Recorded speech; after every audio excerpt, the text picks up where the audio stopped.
hundreds of billions of dollars has been put at risk because the Houthis have held this area in the Red Sea at ransom. Sorry, so just let me get this straight, Yalda. So we are bombing the poorest, one of the poorest countries in the world that has been under a humanitarian blockade. There has been famine. These people have been decimated. And we are bombing them because a couple of guys in dinghies in support for the Palestinians who are having a genocide committed against them. They're objecting to that, and we're bombing them. Come on now. I mean, this is just an insane world for us to even think. I'm so sorry your Amazon packages are delayed. I really am. Like, I wish mine came on time.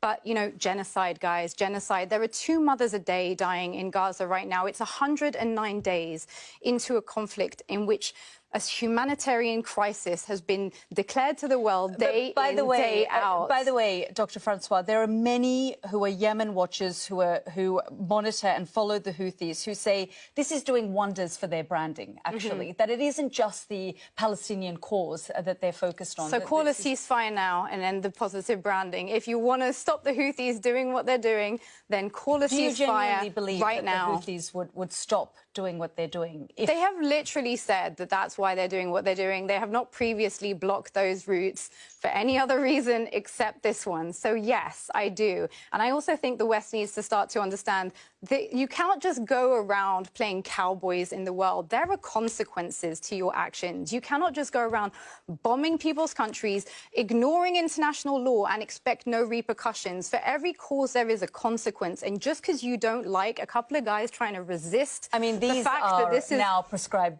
terrorists. Sure, according to Western governments, well, they are also according to the yeah. Yemeni people, because they've which is a Saudi-backed government, which is essentially our. But the Yemenis who live, you know, under Houthi rule talk about the fact that this group continues to terrorize them as well. Yeah, I'm no fan of the Houthis, apart from when they're blockading in favour of a ceasefire, which should have been called a long time ago. 55,000 people are dead in Gaza right now. There are over 60,000 people injured with no access to food, water, aid. How dare we have a conversation about trade when there are children right now being treated without anaesthetic? Well, there are things that require us to make some sacrifices, and this would be one of them. They do have the global economy, global markets hostage.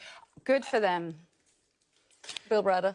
Good for them. Ceasefire now. Okay. Ceasefire now. We're going to have to leave it there. But Dr. Miriam Francois, you cannot allow these people to be decimated and expect there to be no consequences. I think